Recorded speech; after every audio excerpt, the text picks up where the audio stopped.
Okay, so the door is going to close in 2027. So the Anunnaki are here.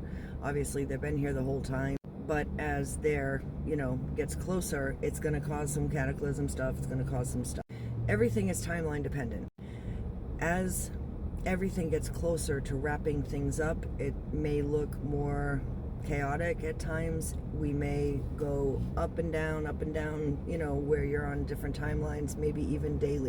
I was on a different timeline like every day last week. It was so weird. We were up, it was great, everyone's great, and then we tank, and then it's all this negative AI shit and just looks very strange. And all the stuff, Schmovid is back and look out and get your go bags. And I was on then the next day we're up a little higher, and every time we drop, these two don't get along, like T and E. I'm not saying the names, but every time we drop, they don't get along. So it was no surprise to me that, it just happens every time.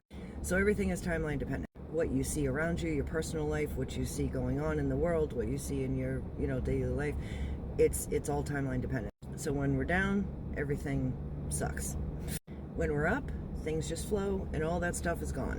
That's how it works. That's why I talk about energy and quantum physics so much. It's aligning with, what are you aligning with? And it's really watching your triggers, and you guys have healed so much in your triggers, and that is like the main thing, because you are getting them off of your path.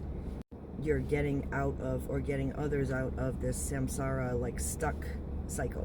But really, mainly it's you. It's your frequency, your vibration. So if you're seeing things you don't like, get off the timeline. You say no to it. You say, not on my timeline. That's not how this goes. It's not how it works. You are coming into your power. You are not at the mercy of the universe or things like that. You are in your power. You are deciding your timeline. You are deciding how you want things to go, and you're holding that frequency, which means it's holding your attention. You are holding your attention. So wherever you aim your attention is going to expand, good or bad. Especially if you have deep, intense feelings about it, good or bad, you are going to manifest. So you clear out whatever's in the way in whatever ways you need to, and then you purge, and then you hold frequency of what you really want.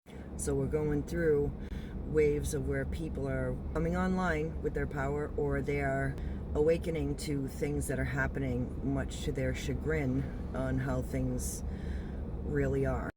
And you have to observe that kind of over and over and ride the timelines over and over, but you always have to, as a default, get out of there. So you elevate your frequency, and it might even mean putting the phone down and getting into stupid human stuff, and like watching silly shows, watching funny things, watching things that just make you laugh, whatever resonates with you. And you may be riding the waves too of have a lot of energy, and then you're just down for the count. That is normal. We had a huge recalibration. I love that energy. That's very elevating, and I just ride the waves of that. But then we end up, it can tank. And there's a lot of reasons why it can tank. It may be blocks and stuff, but you may be observing other timelines, observing the lower timelines, doing work, whatever, to clear them out or awaken, or just observe and just hold frequency.